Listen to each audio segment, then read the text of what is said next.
India आघाडीला मोठा झटका, ममता बॅनर्जी बाहेर। पश्चिम बंगालमध्ये तृणमूल काँग्रेस स्वबळावर निवडणूक लढवण्याची ममतांची घोषणा।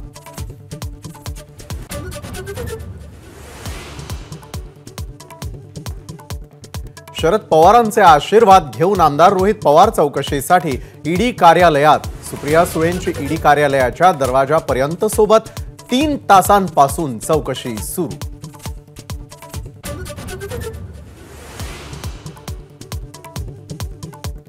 हा काळ आमच्यासाठी संघर्षाचा, सत्याचाच विजय होईल, सुप्रिया सुळेंचा विश्वास। 90 ते 95% खटले विरोधी पक्षाविरोधात असल्याचाही दावा।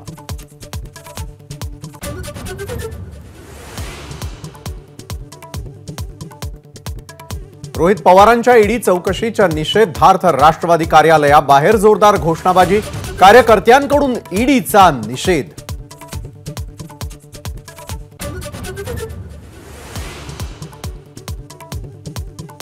जरांगेंच्या आरक्षण यात्रेच्या पार्श्वभूमीवर नवी मुंबई एपीएमसी 25 आणि 26 जानेवारीला बंद राहणार। राज्यभरातून येणाऱ्या मराठा बांधवांचा मुक्काम नवी मुंबईत।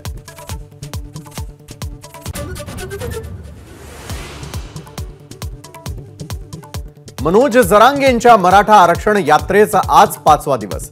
लोणावळ्यामध्ये मुक्काम। मुंबई बंद पाडायला चाललो नाही, मनोज जरांगेंचं सरकारला उत्तर।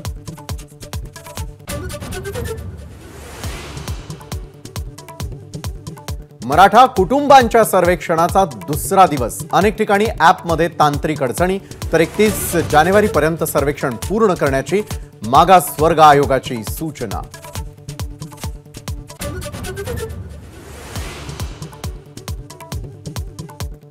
अयोध्येमध्ये पहिल्याच दिवशी 5 लाख भाविकांनी घेतलं प्रभू श्रीरामांचं दर्शन, तर एकाच दिवशी रामाच्या चरणी 3,17,00,000चं दान।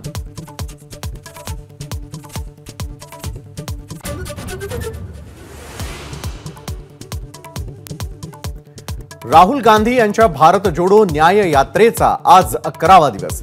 गुवाहाटीमधील झटापटी प्रकरणी राहुल गांधींसह अनेक काँग्रेस नेत्यांवर गुन्हा।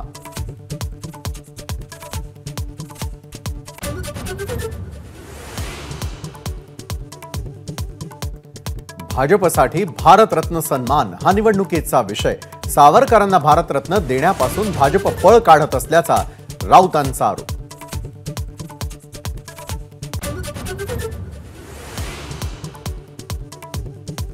दहावी 12वीच्या विद्यार्थ्यांना निर्धारित वेळेपेक्षा 10 मिनिटे जास्त मिळणार। विद्यार्थ्यांचं हित लक्षात घेऊन निर्णय।